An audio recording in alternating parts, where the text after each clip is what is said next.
Welcome back to Regen Rovers. Today it is the last episode of our first season in League 2.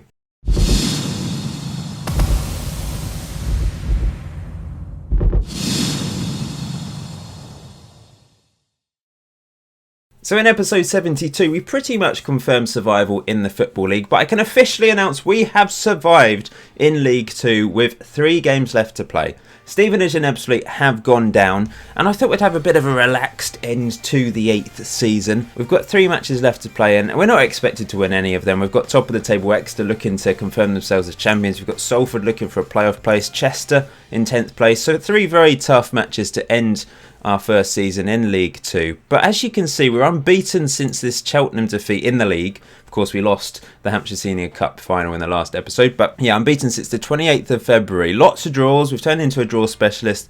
The new tactic seems to just be very solid. Very few goals conceded, as you can see here. Mainly won a game. We've kept 2 clean sheets in a row though in our last 2 games. But let's have a look at the goals. Mark Cole managed to win a point for us against Carlisle United. Very decent point. Hancock man of the match, and he got the assist as well. Cracking cross. Good header by Mark Cole for, I think it was his 10th goal of the season. An exceptional win against Charlton Athletic. Toby Brazil with the goal. An assist from Mark Ball from that free kick. Pleased Plumbing Park. And then most recently a 0-0 away draw against Burton. Not a bad result at all, because it has been a very tough end to the season. But I'm really pleased. I mean, the one question is, can Mark Ball finish top goal scorer? He's joint second. He's 1 behind Mark Smith now. Problem is, we're not scoring a huge number of goals with this tactic. I've changed it quite a bit since the last episode. It's still the same formation, but we have reverted to the direct play. We've got the standard defensive line. We've pushed the line of engagement of the attackers up as well, and yeah, we're hitting it long. That's just the way we play. It works well for Regen Rovers. It seems to be. I would love to play a nice short style of play, but it doesn't seem to create anything for us. We need to be quite urgent. Now you'll notice for this first match today, a bit of an unusual left winger. I'm going to be playing Samuel Orsini on the left. He certainly can't really play there, but he's got 13 on crossing. I always thought it was 12, but it has gone up to 13 since I last looked properly. So I feel like he could be a decent winger. I mean, maybe on the right hand side really, because he is right footed, but we're going to play him on the left. Burrows is going to be playing left back. Perry Miles in defensive midfield, but the rest of the team is our first choice team really. Luke Mooney has done okay on the right wing, certainly better than Elliot Avison was playing on the left wing. 6.38 in his last 5 games. He's really not been good. And although he is one of our top goal scorers ever at the club in the 3 seasons that he's been here, I might sell him, because the problem is, if we're going to be playing 1 up front next year with wingers, I've got too many strikers, and maybe I can make a little bit of money for Elliot Avison. I feel like Mark Ball will be our first choice. Unless another team comes in for him, he's going to be our first choice striker next season. We've got Mark Cole as a decent backup option. And then I don't want to get rid of Paul McCann and Agu, because they'll probably drop into the under-23s, play for the reserves, play the Hampshire Senior Cup games, occasionally come off the bench in a league game. And we've got Luke Mooney as well, who will probably revert to being more of a striker than a winger when I actually sign wingers in the summer. That's the plan anyway. But here we go. Exeter City, huge game for them, because they have the chance to be champions, I think, if they win this game and everything goes to plan for them. They have already got promoted, so I'm hoping they'll have taken their foot off the gas. Yeah, something like that. They did beat us earlier in the season, so they are the favourites. But yeah, if we can get a result here, then I think it will show that this tactic is actually working quite well. So we're going to spoil Exeter City's journey to Plumbing Park today. I hope so. Nothing against Exeter, but it would be lovely to get a result against a top team in League 2. Let me know your thoughts on this season in the comment section below. I think some of you will probably think it's been a bit disappointing. We've not played particularly good football. We've been close to the relegation zone, but just far enough away for it never to be a massive issue. Hopefully next year we can push on a bit as I get used to this league, and hopefully formulate a tactic that works. And I think I've come across something that seems to be quite solid. Even with the attacking instructions at the moment, it is generally pretty solid. So if we could tweak this a bit, we might be able to improve upon it. And if we get better players in as well, then onwards and upwards, hopefully for Regen Rovers. There will be a season review. That'll be out hopefully tomorrow. Possibly with a goal of the season award included in that video as well. And the start of the 9th season won't be too far around the corner. I just have to play through pre-season, won't I, after these 3 games. But we almost go 1-0 down. That was a bit of a defensive cock-up at the back there, I think. Here's Hancock, 12 minutes into this game, and maybe we'll have a bit of possession here. Brazil puts it out wide. Lovely ball to Burrows. And he's blocked. That's poor. That's not great. But Casey should... Nope, he's not going to get... Oh, he's got there. But he just... He wins the race and just gives it to Chatto anyway. And that's over the top for Hornby. That's far too easy. Great save, but it's in on the rebound. There's been a few errors here, and that's an issue because we generally have been very solid. Individual errors. That's nothing to... I don't think that's anything to worry about. I think we're just a little bit scared of the opposition, maybe. Here we go, though. Throw in Burrows. Knocks... That's a long old throw, but he's thrown it over a senior's head. Here's Owusu to Toby Brazil. Here's Burrows. All decent cross, mark ball. Brazil, back to Burrows. Crosses it in again. Oh, Mooney. Now, I've noticed that because, well, basically Burrows is putting all the balls in. So I'm going to swap him. Burrows is more natural in that role on the left wing anyway. So as the senior's the better crosser, let's get him in the position that's doing all the crossing. They've had a lot more possession, but shots-wise, we've had more. This is encouraging. It's just a few silly mistakes that have led to opportunities for Exeter.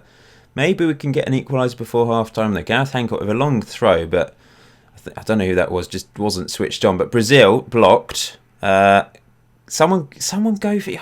One of you could have won that. Oh dear. Oh, what a miss. They've had 2 clear-cut chances and a half chance. Another stupid defensive sort of mistake there in terms of our players not going to win the ball and allowing Exeter to charge up the pitch. Giving them too much respect. I'm going to cautiously say unlucky. That's motivated them. You notice I'm just trying to be a little bit calm today. We're just going to take things easy. We're safe. Would be lovely to finish as high as possible. Mark Ball, as the advanced forward, hasn't really got involved, has he? We've not been able to get him involved, really. I could always move Brazil there, but no, I quite like the solidness. We've not created much. I'm not really sure how we create a huge amount with this formation. Not much going on in the second... Well, this is the first highlight, so very little going on in this second half. But here's Owusu to Burrows.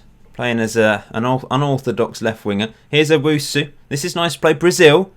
Oh, it's a lovely ball through to Luke Mooney. And that was a chance. That was our first clear-cut chance of the game. And it was nicely worked. And that wasn't direct play, was it? Maybe we need to just go for slightly more direct football. And higher tempo, just bring it down a notch. Mark Ball just hasn't been involved, and it's a little bit disappointing. Tempted to put him on the wing as an inside forward on attack and hole up front. Let's go for that. Try something a bit different. So we do have 3 strikers on the pitch, just not in striker positions, I suppose. Here's Hancock, into Luke Mooney, back to Hancock. Here's Brazil. This is nice play. Patient. Hancock crosses it in. Oh, Owusu edge of the box. Has a crack. Fires it wide. Apart from the little mistakes, we've done okay in this game. We really have. Going to bring Godwin on for Miles, who's on a yellow. I'm actually going to bring a Gill on.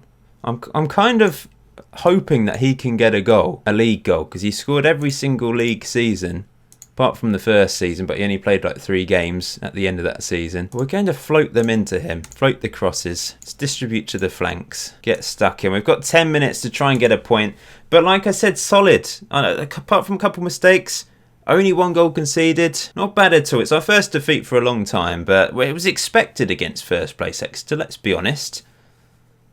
You know, I'm pleased. Pleased with the performances of late. 1-0. And Mooney could have got us a point. That defeat has meant for the first time this season we've actually dropped to 22nd in the table, which is our worst position all season. Which is a little bit of a shame, but there's still a chance we can finish 20th, I think, above Crawley if results go away in the last couple games. For those wondering about the youth intake this season, I'm not doing a separate video on it because we've only signed 3 players, and I've already explained my reasoning for signing less and less players. But I think the main reason right now is because, you know, they cost £110 a week now, wages-wise. We're going to be releasing a lot of players this summer. Anyone that has 2026, at the end of their contract, they are being released because none of them are ever going to be good enough. So we're going to release them all, save a load of money, have a very small under-18s team next year. And the new players coming in, Lewis Langdown, who's a central midfielder, who's got 2-star potential.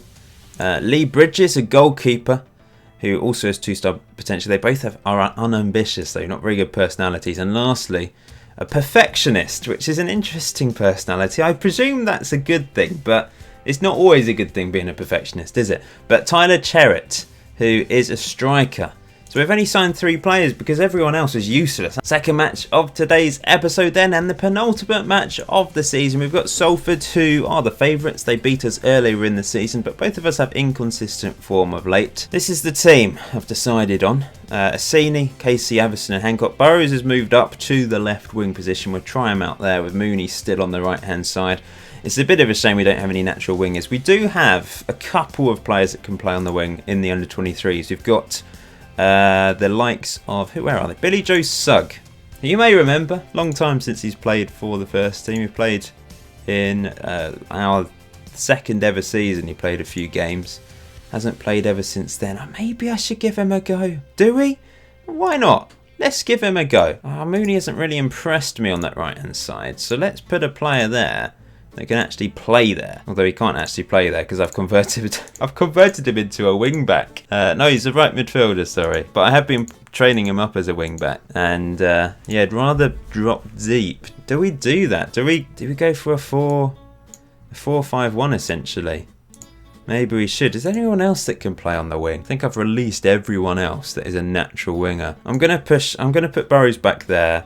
Billy Joe, I'll push him up. This has been working. I know he can't really play there, but we're gonna give him another shot. Good old Chef drove us up all the way to Salford City FC. Quite a long journey, but he was banging out the tunes, singing along, getting us hyped for our last away game of the season. Salford playing a 4-2-3-1 then, and I recognise this chap, Daniel Kemp, ex-West Ham player. Up front, they've got Alex Jones. They've got plenty of real players, actually. They've got a few regens, though, at the back, as you can see there. Best performing player this season is actually Mal Benning, their left back. And off we go for our last away match of the season. The travelling younglings have come up with us.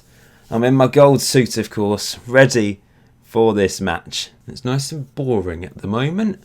One shot to us. 48% possession. This is just how solid this tactic is now. We've got a chance on the edge of the box here. Here's Hancock crossing it in. It's found Burrows. It's got in. The keeper couldn't keep it out. He's got his first ever goal for Regen Rovers. Toby Brazil's picked up an injury. That's a shame. So we're going to throw on. We're going to put Perry Miles there. We're going to throw on Godwin to defensive midfield role. Perry Miles will play as a regular attacking central midfielder. Brazil's done okay in his first year for the club. I think with some better players around him, he could be a very important player for us. They've not had a shot so far, but here they come. 33 minutes in, and it's through to their striker. Can he turn? He's played it back to Frizzle, great name, Jones, which is keeping them at bay at the moment, holding them off. Got lots of men back.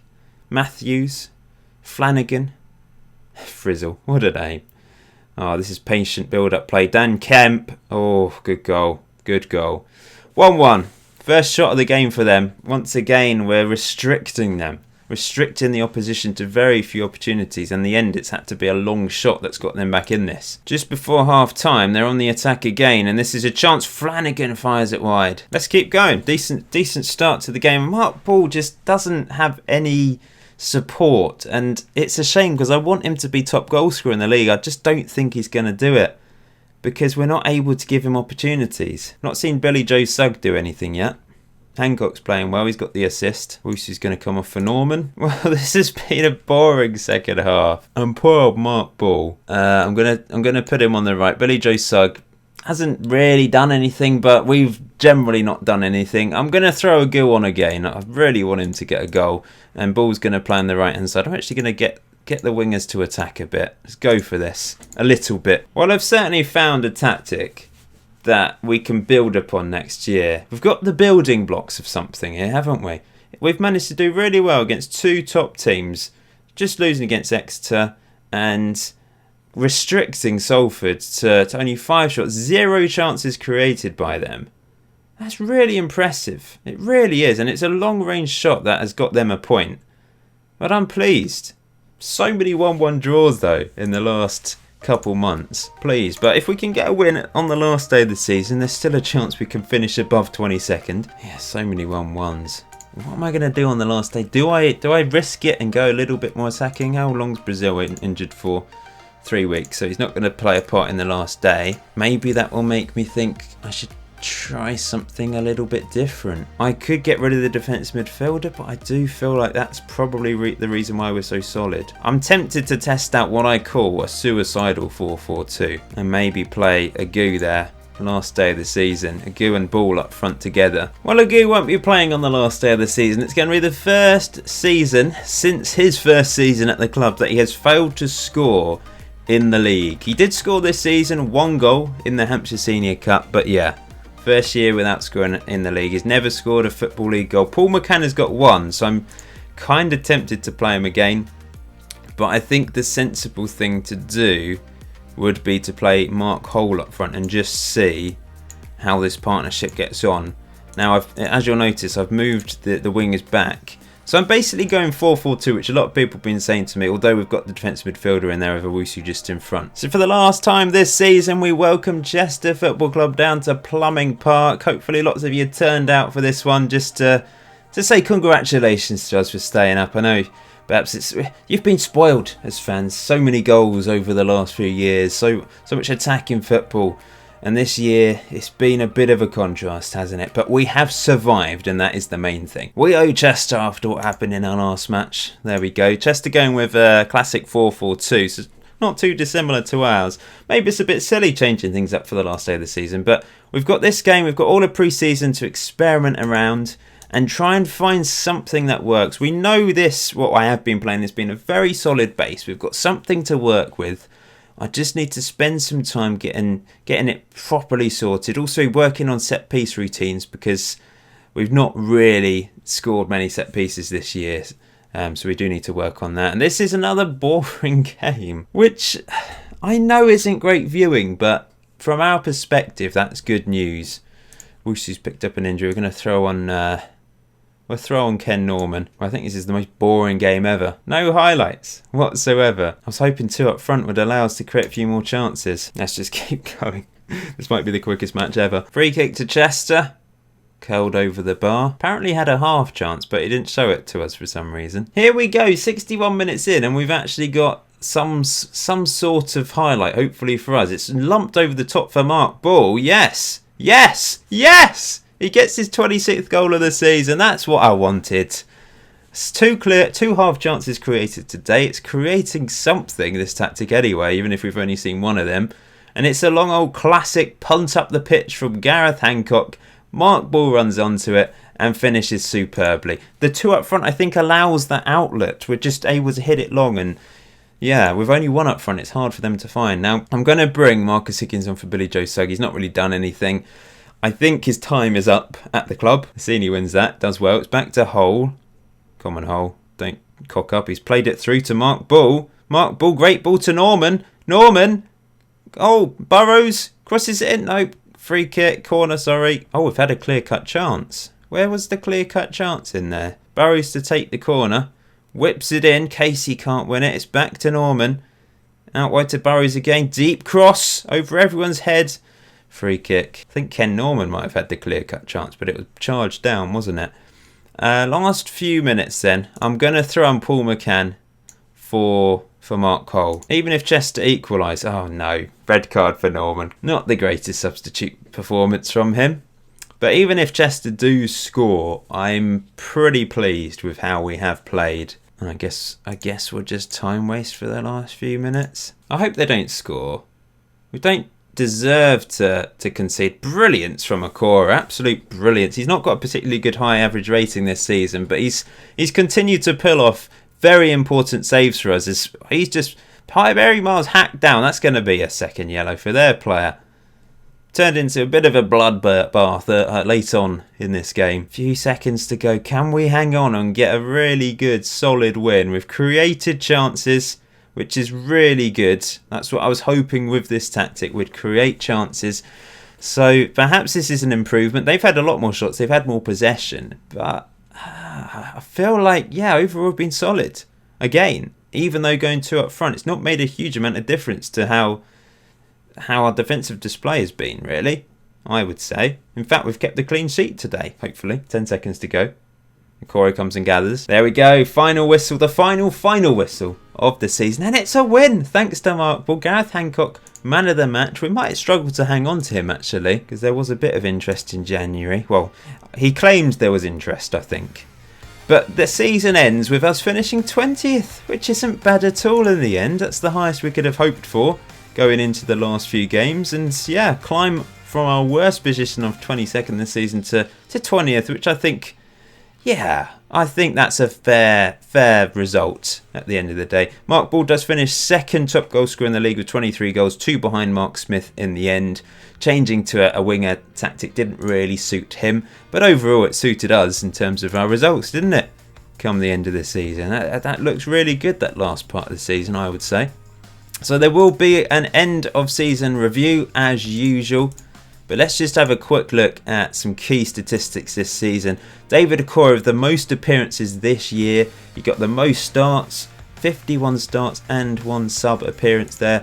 That was in the Hampshire Senior Cup final. Mark Ball, top goal scorer, 26 goals in all competitions. The rest of our strikers just weren't at the races, which is why maybe 1 up front is the way to go. But encouraging stuff on the last day of the season with that 2 up front tactic. Assist wise, Hancock most assists 11, Assini second, Mark Hull third in the end, and man of the match wise it was Mark Ball easily. He also was the only player to get over a 7.0. In fact, the second best player was Agu with a 7.0, despite only scoring 1 goal and 3 assists. But of course he played far fewer games this season. And the third best will actually be captain Marcus Higgins.